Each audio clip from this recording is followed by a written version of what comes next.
All right, hey there everybody, welcome to my channel. And in this video, if you have a wet tile saw and you need to change the blade, hopefully this can help you out. I've got a pretty old wet tile saw here and I am preparing to do a bathroom renovation project.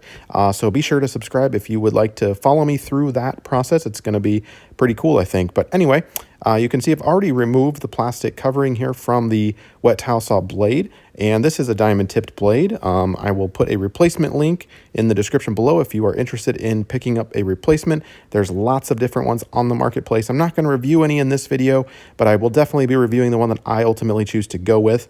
So stay tuned for that. Anyway, to take off the blade, you can see with a ratchet, it just kind of spins. So you'll need two hands for this. And the idea is to take some pliers or two kind of pipe wrenches, something like that, that will fit around that nut right there. And there's a small nut right on top.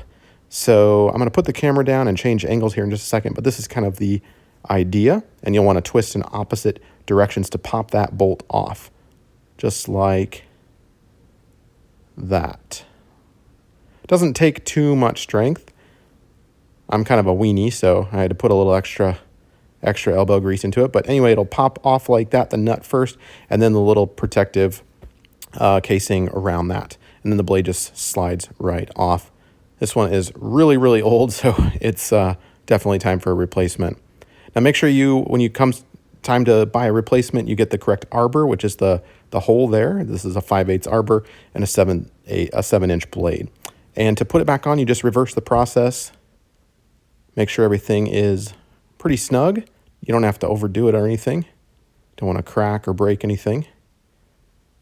The pliers goes on that small top nut there, and your other tool will go on that bottom larger nut, and you will just hand tighten nice and firm. And that is it for more home projects like this. Be sure to subscribe.